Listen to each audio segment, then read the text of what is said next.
Welcome everyone to LA Public Library Zine Club at 4 p.m. first Mondays of the month. That's been going on for many years now, since COVID. And I like to have a new zine presenter every time if we can. So I'm so excited it worked out for today, Monday, November 3rd at 4 p.m. Some of the co-organizers, co-founders, also co-presenting today about biggest Okay, I wrote it in. Okay, biggest little zine fair. Well, let me make sure I get it right. I put it on the social media. I also do our Van Nuys Public Library social media.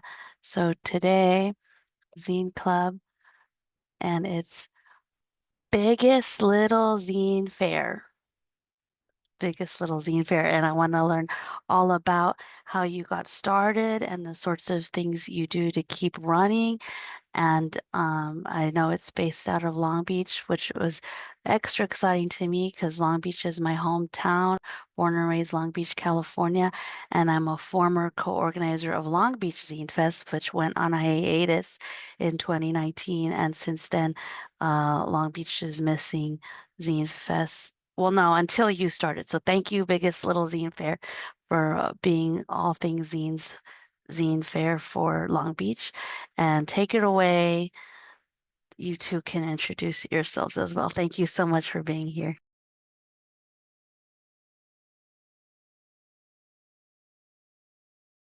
Hi, my name is Ra Avis. My pronouns are she, her. I'm one of the co-founding organizers of Biggest Little Zine Fair, and I obviously live in Long Beach, California. I'll pass it to Evan. Hello, I'm Evan. My pronouns are they and them, and I also live in Long Beach, California. Although, we could live somewhere else and host an event in Long Beach. But we love it here where we live and where we host Biggest Little Zine Fair.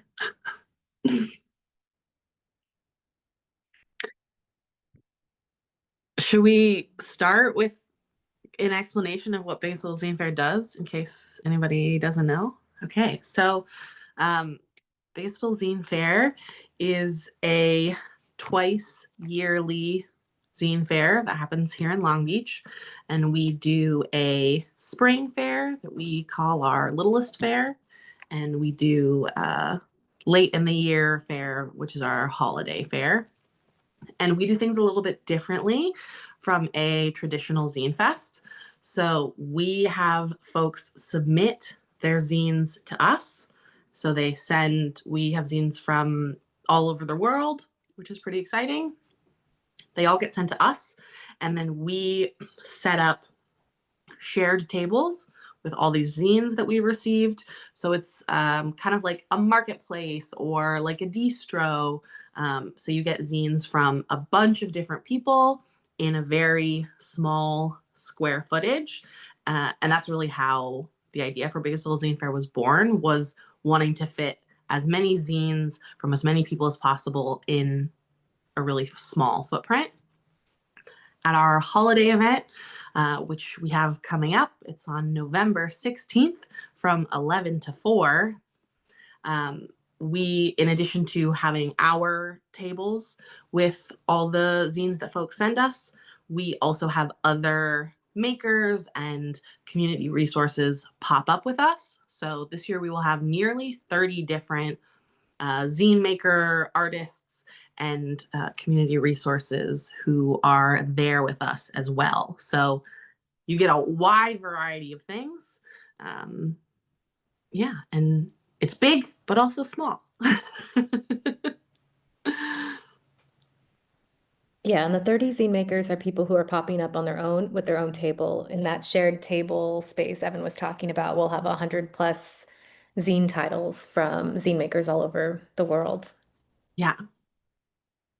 Another function of Biggest Little Zine Fair is our free community events. We do workshops and other little social gatherings as they come up. So we keep a pretty regular calendar of those types of things as well. Our workshops are centered around mini zine making. So that way beginners and experts alike can come and use the materials. It's a good starter zine, so we tend to start there. Hmm. What physical space do you partner with? Yeah, so for our spring event, we do that outside a local bookstore called Page Against the Machine. And Chris, the owner, proprietor of Page Against the Machine, is kind of our silent founding partner. He was part of the inception of the idea. So he would not self describe as a founder, but he's very much, him and the shop are very much a part of why Biggest Little Zine Fair exists. And he's a huge supporter of us, so we're very grateful for that. So we are on the sidewalk outside of the bookstore, and we have 3 to 4 tables out there. So very compact. And our holiday event will be at Recreational Coffee, which is a coffee shop in downtown Long Beach. And one of our organizers also co owns Recreational. And they have a really cool courtyard space behind the coffee shop. So that's where that event takes place. So we have a little more space than we do at the sidewalk sale. So that's why we decided to bring other folks in to pop up with us.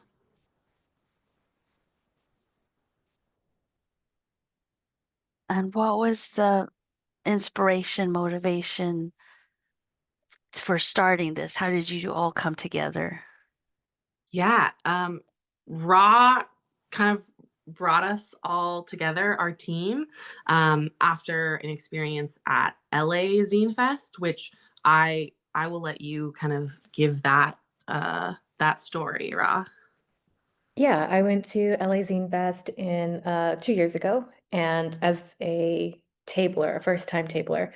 And so I had a great time. I met so many people. If you have not been to LA Zine Fest, it's an experience, right? There are people from zines on literally everything you could possibly imagine. And it was very exciting. I'm chronically ill. I am disabled. It was also a lot. So I came home very tired.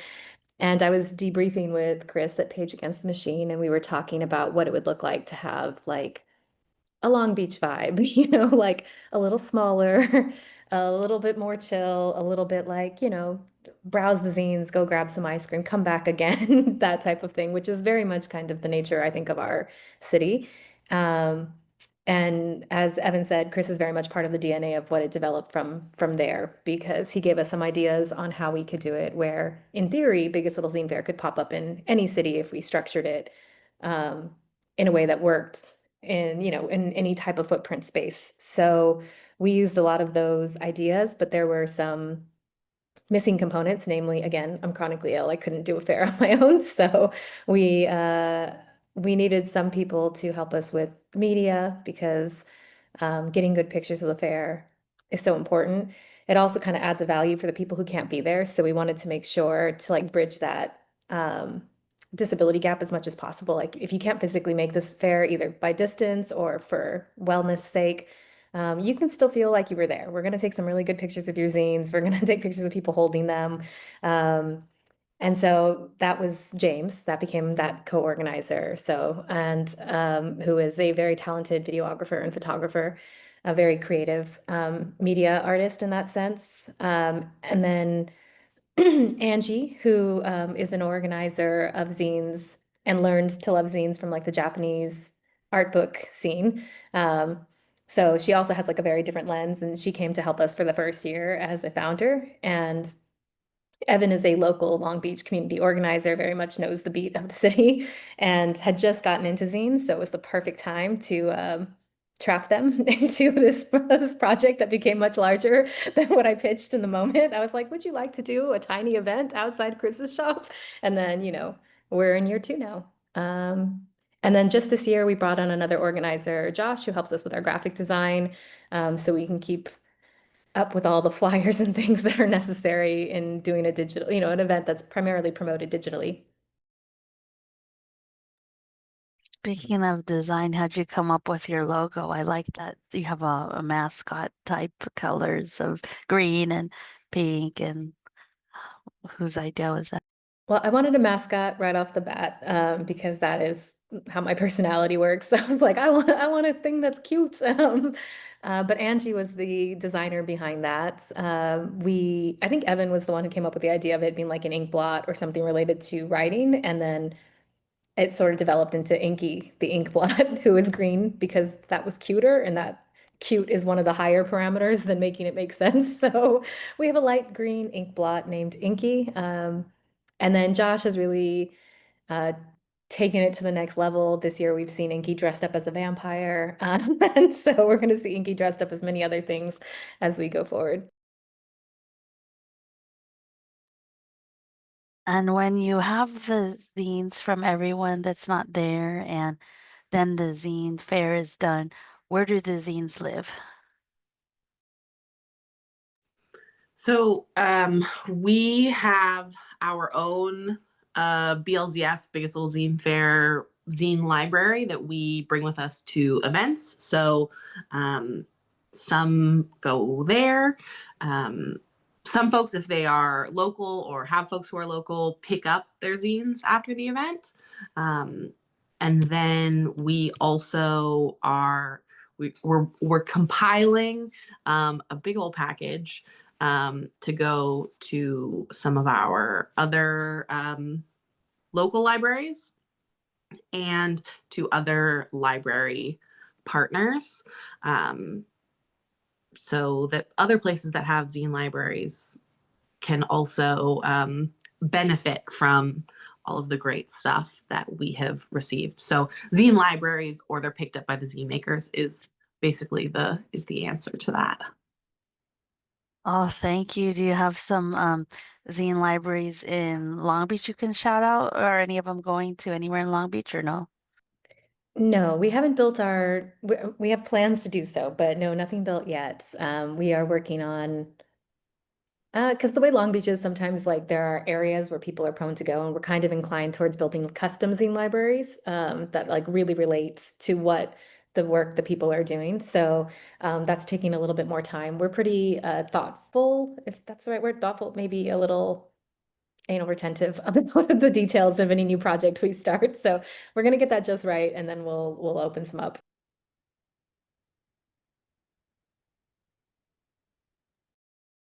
Well, thank you. And so November 16th is coming up, and everyone can check it out. And you said it's at Recreational Coffee, 11 to 4. And that's going to be 30 zine maker artists. And I know we have at least 10 people here in our zine club. Feel free to unmute and ask questions. I think we have questions, and I know we have past participants. I think John Dishwasher was a past participant in your biggest little zine fair. If you have any questions, but I'm really happy that you all are doing something in Long Beach, and with the bookstore, a page against the machine, and the coffee, recreational coffee. And then for next year, what are you thinking for next year? Or I guess you're focusing on this year first. Tentative plan is that we'll keep the same schedule that we have of doing a spring event and doing a holiday event. We have like the loosest version of the calendar right now, and then hopefully we will also have some other fun partnerships happening. Like perhaps you might find some zines in the vending machine. But yeah, next year is very written in pencil right now. Once we get through the next couple weeks, then we can start thinking about 2026.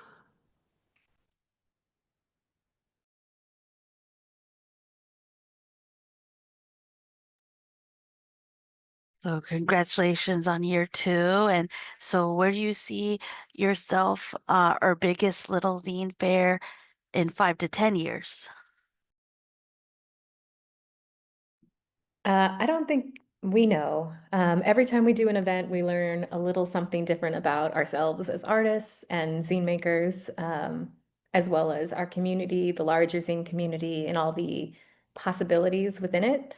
What we do is we track some paths, some things that would be interesting to go down the path of and see what that would look like. So I think next year will be a big year. And this year we kind of started a big year of collaboration. What does it look like to bring zines in spaces where they aren't normally, or what does it mean? Part of our mission is to lower the barriers to zine making. So we think of that in terms of where would you not normally see, where would you not normally see a zine? And we bring into that. But there are some more paths that we're curious about, collaborative zines, and we make a lot of zines about zines for BLZF that we primarily give away for free, talking about everything from common books to, you know, the histories of them, because we kind of nerd out on the topic. So maybe something with that. We have a media expert on our team, so maybe some cooler videos or something along those lines. But yeah, who knows? Right now, we're still just figuring out what feels best for all of us. It's really important for us to build a sustainable fair. Um, and that means one that, and we're all friends, we're like actual real life friends. So we want to continue that as much as possible. Those are like the bigger parameters than the fair itself. Thank you. And John Dishwasher has a question in the chat. When you sell someone zine from far away, how do you compensate them and at what percentage?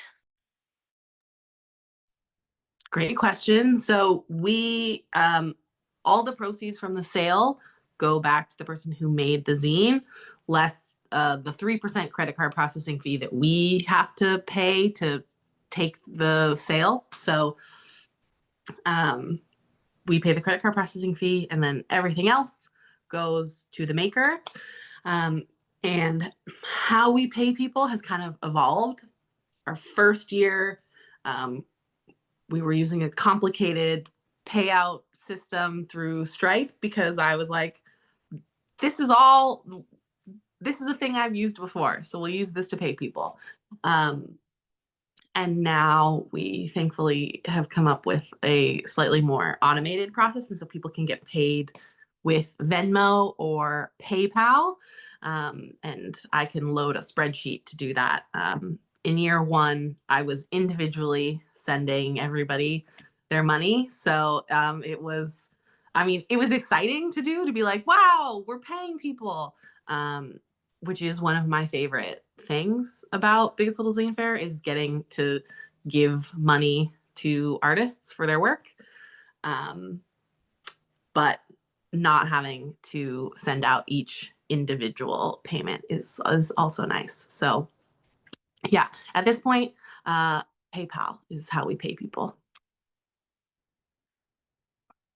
Okay, I see a question from Rachel about the vendor maker application process. Yeah, so we put out a call like 2 months ahead of our event time. As we mentioned, our spring fair is just our tables, so we don't have any vendors with us there. It would just be zines, and we just have a form that you fill out with some information about your zine. You send us a picture, the pricing information, how you like what categories you would put it in, just to like give us a sense of what's this zine about. And our spring fair, we do have a size restriction. It's A6 size, which I think is like 4.1 by 3. That might not, it's in that ballpark. So we just do bigger or smaller zines for that fair to fit as many as possible. But yeah, you fill out a form. We try and keep the form pretty simple so that it doesn't become a barrier to people participating. And then after you're accepted into the fair, we'll ask you for a little bit more information that we can share with people about your zine. And the vendor process is pretty similar. You fill out a form ahead of the event. Yeah, vendors do pay a tabling fee. Zine makers, if you're just sending your zines for us to sell, you don't pay anything. It's totally free to participate. Yeah, I think that. We also we use a rubric on our side to help us make decisions because we get hundreds of applications. So it's a basically like a scoring system so we can make sure we're emphasizing things that are really important to our mission, like uh, diversity or first timers. You know, we really want to make sure we get a lot of first time zine makers and things because, again, we want to encourage people. I think the next question is about how scary it is. It's scary, right? To do something new and to trust your art, particularly zines, which I think have I mean, Evan and I are both poets as well, so we're familiar with like the more intimate arts, but zines are rough. So in that sense, you know, it's also very rewarding. It's, I think, equivalently rewarding, you know, to share something that's intimate and important to you. But that first step can be rough. So we try to make that as easy as possible. And we try to make the rubric as generous as possible. And we're always testing things to make sure we're being like fair. We're like, what if we remove this point? Does it change our results? Are we happy with it? And we've been lucky. Primarily, we haven't had I don't know if we've been lucky or creative, but anytime we have more zines that we want to accept, we find some way to do it, right? We're like, we'll just hold them, we'll like do something else. We get as creative as we need to make sure we can accept everybody that we think should be in the fair. Yeah. We're also very lucky to have a very supportive community of folks who help us out. So before our holiday fair last year, we were like, we want to get a ton of zines, but how are we gonna like display them to people? We can't just like lay them all on tables. And so one of our friends built us shelves to put zines on. They're incredible. Yes, they're beautiful shelves. They like come apart and fit together super nicely.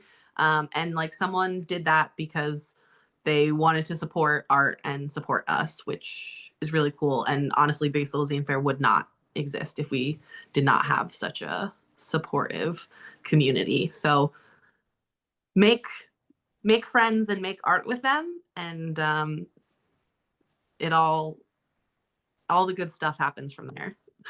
Similarly, in terms of friends, we also have some great locations because another thing we came up with was how do people if you don't live here, you mail us your zines.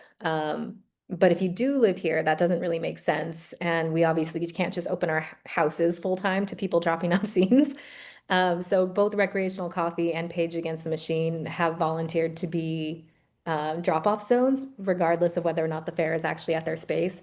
And that's such a generous offering for a company that is trying to make money and sell their things. But they stop what they do. All their staff helps gather the zines for us. We get text messages when they're there. They keep them safe. And we're just very, very appreciative for all the support we've been given. Absolutely. Okay. How do you start making zines? How did you start making zines / tabling at zine fairs before starting Biggest Little Zine Fair? As a first-time zine maker, it seems overwhelming and scary. So I love that you allow people the option to send in zines, but still wondering how people even start and what they do to prep.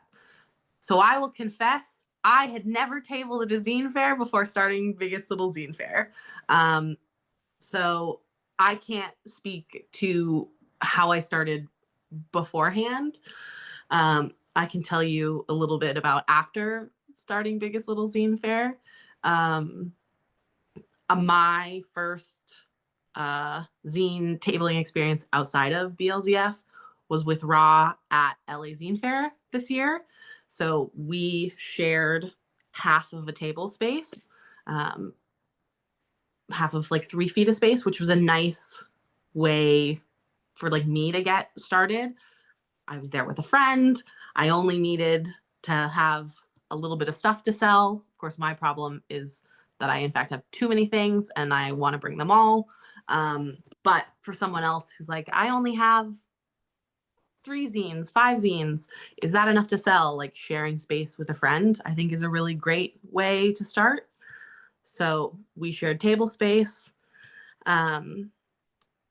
I would say LA Zine Fair is very big and chaotic, as Ra already mentioned. And this year, particularly, was the day that we were there. We were moved into a parking garage because they were concerned about rain. So it was very chaotic. So I would say perhaps not the ideal place to start. But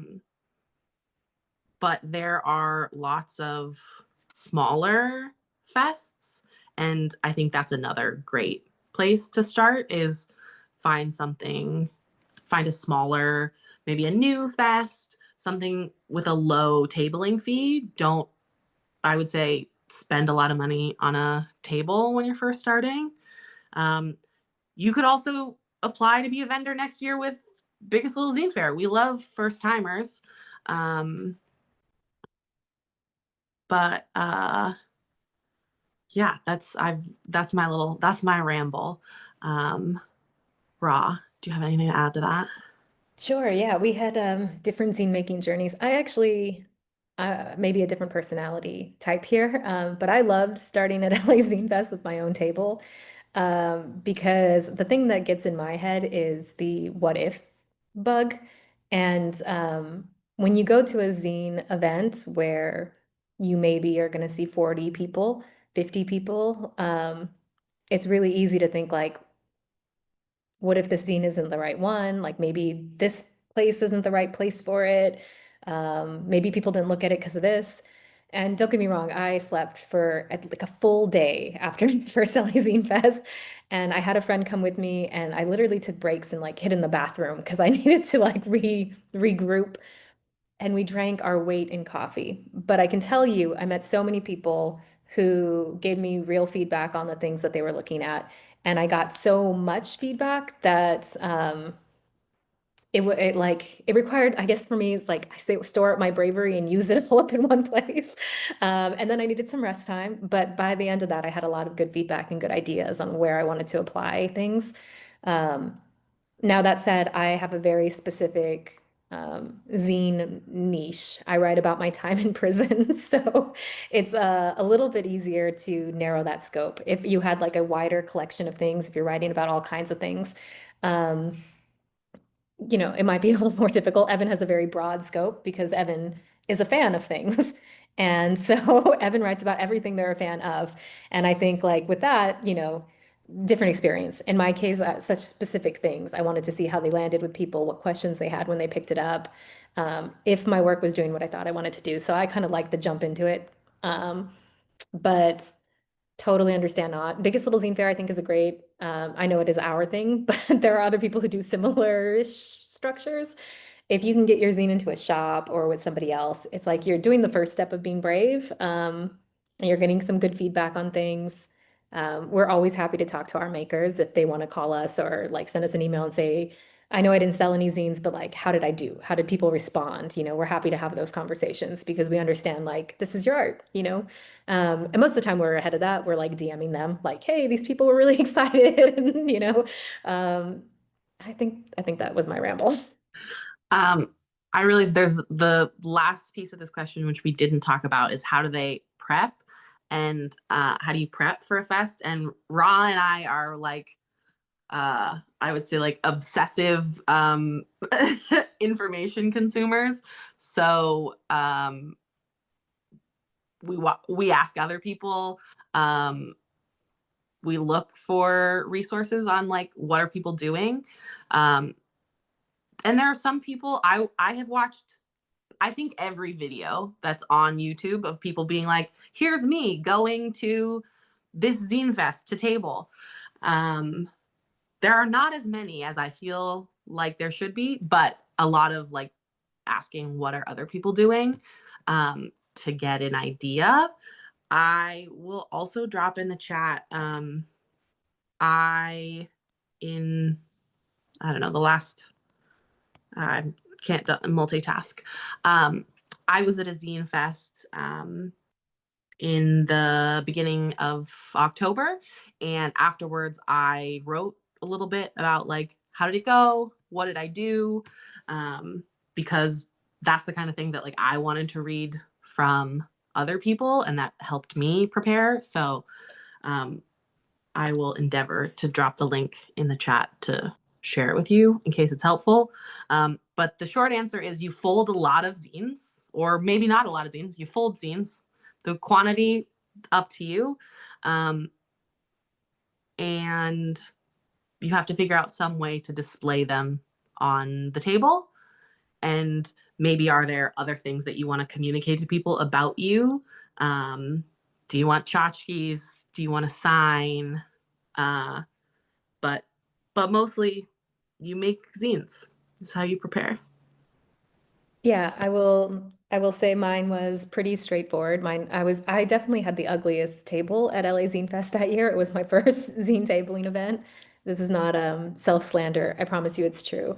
Except I did have like a dinosaur cake topper thing, which, we love a dinosaur. And uh I think it's always helpful to have secondary goals when you're doing tabling events, like outside of selling stuff.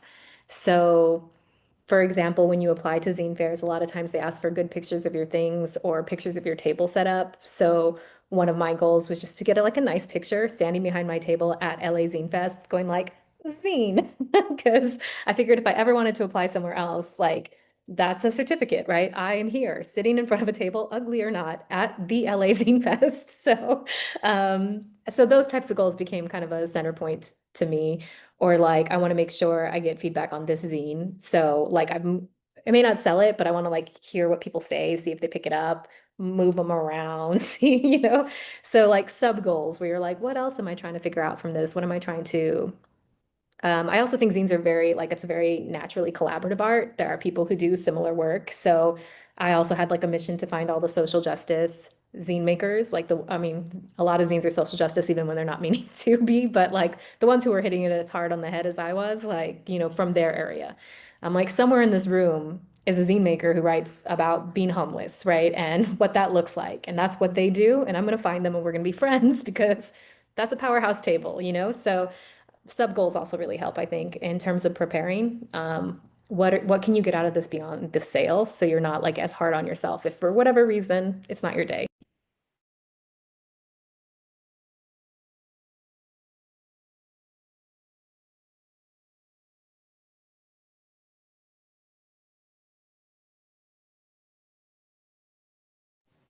You really like learn, or in my experience, learn so much tabling. Um, like just getting to see people interact with your work is really cool and sometimes weird. But also like I find it really exciting. Um, I've had so many great conversations with people because they came up to my table and they liked one of my zines. And Ra and I have talked about in other areas that is like a lot less common. Like we are both poets, and someone like if you perform a poem, someone might say like, "Oh, I like that poem," but like if people read your book, most of the time they do not say anything about it, and you're sort of in the dark of like, did they like it? Did they have feelings about it? I don't know. They took the book and we never spoke about it again. But with zines, people want to have a conversation with you about it, which is really cool. And if you are, I would say Ra and I are both, we come from a long business background. And so, like, if you are sales minded, which you don't need to be, but you can be, you also get a lot of information about like how people are interacting with your zines. Like, I have a zine that I have taken to multiple events now. I have never sold a single copy, but people pick it up. And so there was this interesting thing of like, okay, people are picking it up, they're seeing the cover and they're interested and they're looking at it, and something's not computing. In the case of this particular zine, it's a zine about grief, but that's maybe not apparent from the cover. And so, like, oh, there's a dissonance happening here between what people think they're going to get and what they're going to get. Which in the case of this zine, I'm like, that's the experience I want. I'm not changing the zine. I don't care if no one ever buys it. But with other zines, I might be like, oh, maybe I'll like change something here because I do want people, I'm interested in people taking it home with them. So yeah. Do you add images to your poetry? In zines sometimes. Um, but I was, yeah. Ra, you I unmuted. partially answered for Evan because I wasn't sure if they were going to say it. They're creative in other ways in the book. So, Recurring Characters is Evan's book that came out very recently. It's a poetry book and it's traditionally published. So, the illustrations are a little like, I guess some people do illustrations. This one doesn't have it, but it does have very other creative projects like playlists and blackout poetry and things like that. I have illustrated some of my poems for zines. Um, and yeah, that's pretty new. That's a pretty new thing. Biggest Little Zine Fair was my test out time period because I'm not an illustrator. So um, I launched a bunch of things. I think opportunities like this where you can send your zine to someone are great for those types of things where you're just not really sure if this is doing what you want it to do. And actually at the LA Zine Fest, I learned right away that I was like, I don't think I understand. I don't think I'm working with the same definition of zines that everyone here is using because I had things in bottles. For me, it's like a book can be many things. And so I'm really happy that Biggest Little Zine Fair also has that very, very generous definition. Our rule is basically if you tell us it's a zine, you know? And so How did we get into poetry writing? I, as a young person, wrote poetry because I was a moody preteen, which I think is a requirement. But I more seriously got into poetry, in all honesty, because the poets were cool and I wanted them to be my friends. So I was like, I can do that. And I just wrote a lot of poems. Um, and I kind of came up in a performance oriented poetry community, not quite slam poetry, but a lot of open mics and that kind of thing. So I started out primarily reading and performing my poems. And then over time, that developed into thinking more about what does a poem look like on the page and how can I use that to my advantage. Um, but yeah, in college is when I started writing poetry because I wanted the poets to think that I was cool, more or less.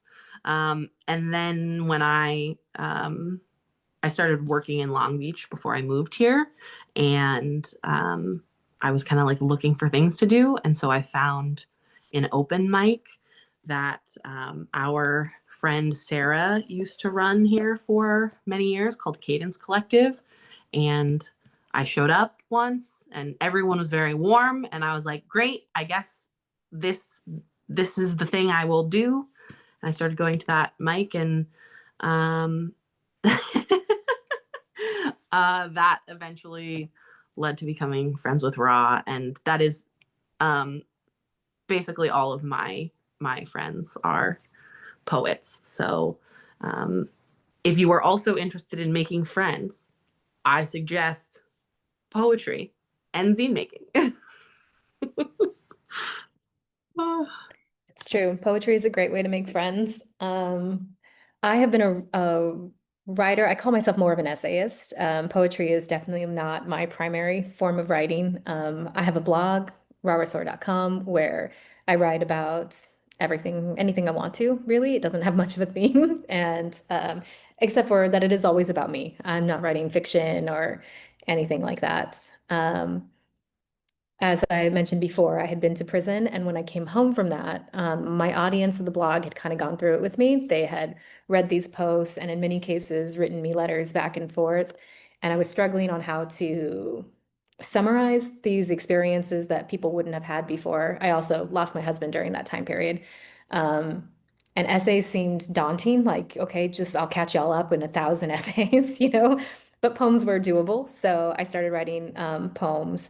And then the Long Beach poetry scene is flourishing. So there were many, many places to read it. And I just kind of fell into that, met a lot of friends in this space. I also think it's good for your brain to hear poetry. It's good for your brain to memorize poetry. If you can do that, it's good for your brain to write poetry. So it just feels good. So that's how we got into it.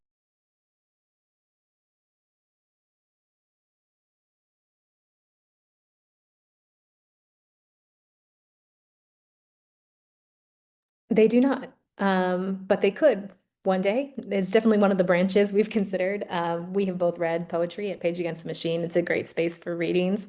We have both read poetry at Recreational Coffee, another great space for reading. So, um, yeah, I'm very curious myself about zine launches and zine launch events and zine readings and things like that. We haven't really explored that ourselves. We sort of just, once we started doing Biggest Little Zine Fair, both Evan and myself just rapidly made a whole bunch of zines in the course of that time period. I think being around them is a sort of inspiring. So we didn't really have time to like slow down and say what would a launch look like of this particular thing, or what would a reading look like. But it's not a no. And can we find your zines and books at Page Against the Machine? My book is at Page. I actually do not have any zines there right now. I primarily make mini zines, and Page tends to sell bigger zines. Um, Although I often have like a free mini zine that is there that you can just pick up if you're in the shop. Um, but I'm working on some new things, which hopefully will be available at Page. I also have an online shop where all my things eventually end up. My book is not at Page because I actually, because of that experience we were talking about, I felt like after writing books, they go into this like black hole and you never hear ever about them. You never engage with things. Whereas every single zine I've sold, I think the person came up to me and was like, it has a pocket in it, or you sewed a kite in here, or is this a real thing? Like I heard something about it. And so I don't know if I'm gonna do another book. I don't know. So it's not there. But my zine about the LA fires and my perspective from being a firefighter, an inmate firefighter through that process is there in case you need some light, happy reading, just it's mostly questions. It's not that dense. It's lighthearted as much as the topic can be. It's really like more of an introspection piece. So, but yes, if I ever do write a book, I will make sure Chris has it. Ra's Fire Zine is very cool. When I pick it up, is that okay if I add it to, or you're going to send me a copy? Thank you. Is it okay if I add it to the circulating collection here at Van Nuys Public Library? We let people take them home with their library cards for free. So we have a circulating collection. I'll put the link in the chat, lapl.org/zines. And we catalog them. So you'll be a published author in the lapl.org catalog. Absolutely. And we're happy to send you a BLZF bundle if you'd be interested. Oh, definitely. Thank you. Okay. We have a large collection.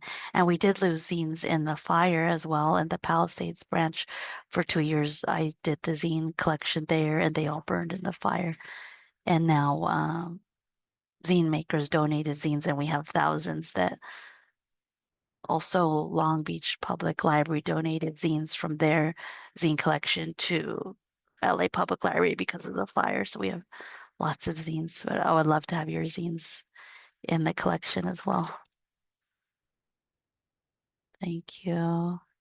And speaking of biggest little zine fair and tabling at LA Zine Fest, so you do your zine fair and you table at Zine Fest as well throughout the year. So what are some of the other favorite zine fests you've been to? Well, we do individually table. Biggest Little Zine Fair doesn't table at the other events. Again, it's not a no, it's just not something we've done because we would have to make the very hard choice of who to bring with us. And I'll say I'm probably the blocker there. I'm not prepared to do that. So I want everyone to come with us, but we can't realistically take 100 some zines to somebody else's zine fair. So we would have to in some way make those choices. Um, yes, but Evan has been doing way more tabling, so I will mute and let them talk about their experience. I'm still very much a tabling baby. Um, Infant. I haven't done a lot of I'm new to tabling. That's what I was trying to say there. But actually, something that was really exciting was the Zine Fest I mentioned earlier that I did at the beginning of October was the Cozy Zine Fest, Comic and Zine Fest in Las Vegas. And I grew up in Las Vegas. And when I found out last year that there was a zine fair happening there, I was like, I want a table at that. And I did this year. And that was really exciting. It's their 5th year doing that fest. And um, growing up there, I was like, I was not making zines at that time, but I was like desperate for like arts and creative community. And um it would have like made me so happy to like go to an event like that. And so it was really special to go and table there, and everyone was so nice and I had a great experience. And there were a couple folks there who have participated with BLZF in the past, so that was also really fun.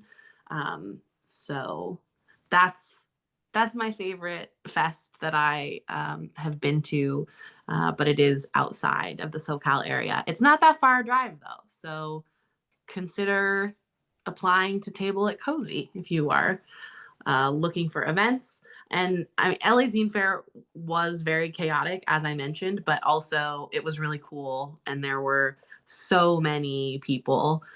Um, so that was a cool experience.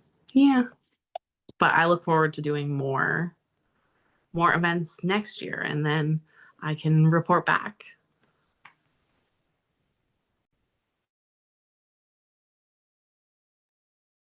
I see the Las Vegas Comics and Zines Festival website. It looks really cool. Thank you for sharing. I don't know if I heard of that one, but that's nice. 5 years. Thank you. And full disclosure, I am a co-organizer of Los Angeles Zine Fest for the last 3 years. So I helped with LA Zine Fest because Long Beach Zine Fest was no more, and I missed co-organizing. So it is big and it is overwhelming, and I guess that's also why I don't table much anymore. So I'm more behind the scenes instead of front and center tabling. And I guess I don't make a lot of zines myself anymore in the traditional sense, just at like zine workshops. And thank you, Cozy. Last I know John Dishwasher goes to a lot of zine. I think there was just one in Claremont that happened. That's just what I love about the zine community these days is there's something every weekend somewhere. You can just every weekend find something somewhere. And of course, John's John. website is Yeah. great for that. Good one. Like all of the California zine events are there. So it's great it's a great resource. We're very lucky that we have someone in the community who is committed to documenting and sharing about zines.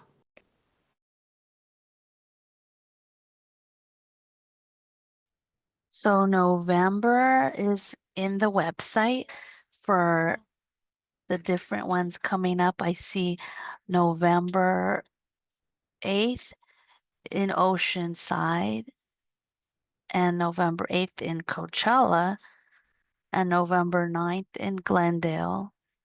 So that's so fun. Are any of you going to any of those before yours? I know yours is November 16th.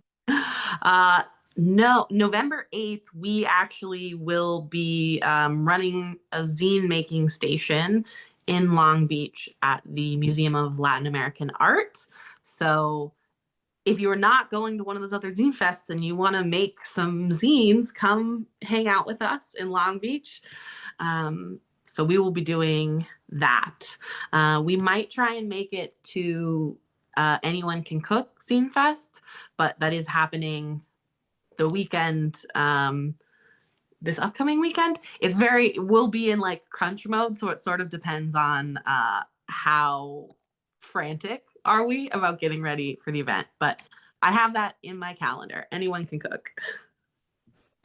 Yeah, we have a lot of last minute because our fair is a little different.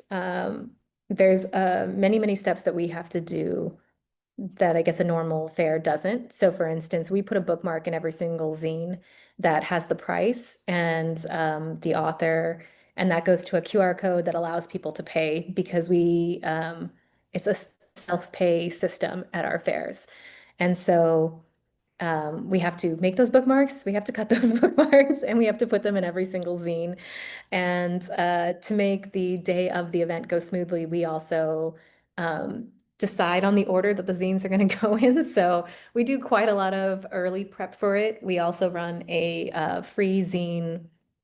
We have a free zine table, which we get collections in from, but we also log all the free zines we get into a database so that one day we can like share a useful database of places where people can download free mini zines so they can like print and fold them.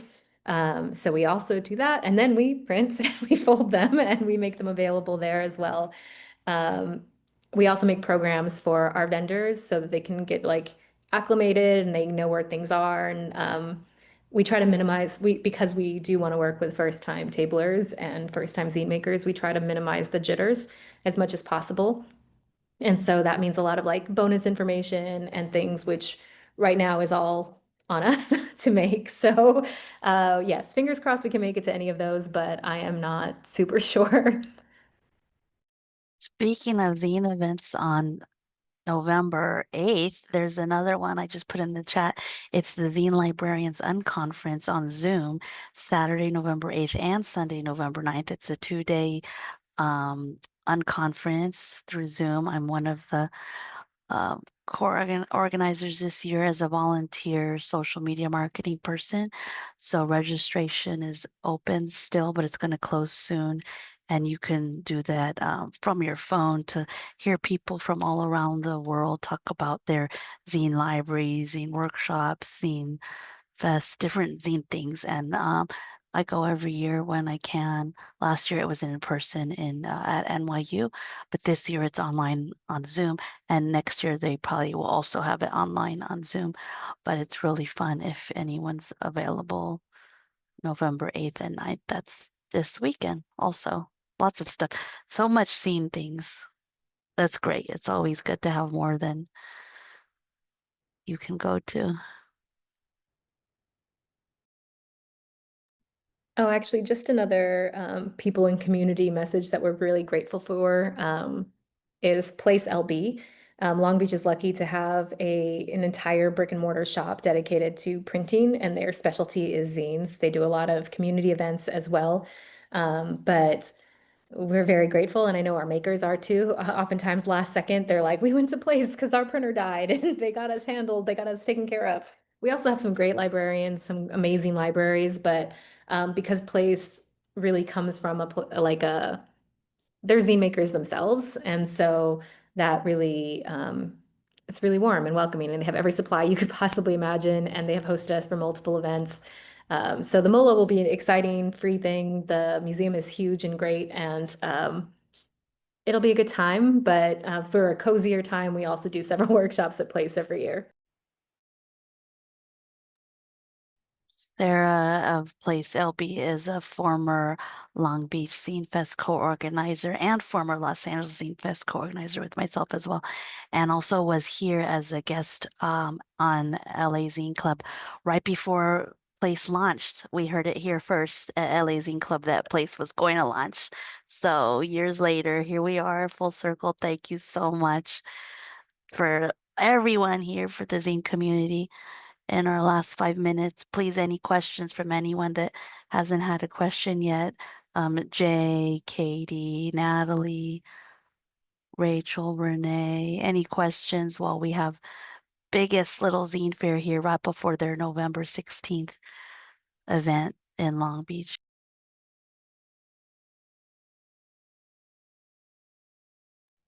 I just dropped a link to the Instagram post for the event that we will be at on the 8th, in case anybody wants to come out for that.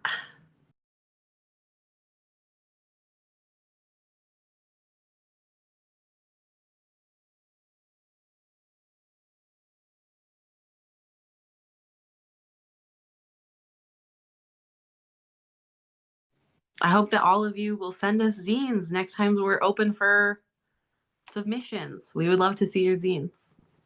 Yes, and if you happen to be local and you come to the event, I mean, we stop everybody at the event. Everybody speaks to one of us, but if we don't know you were in this room, please tell us. We would love to see you face to face and hear more about your zine journey.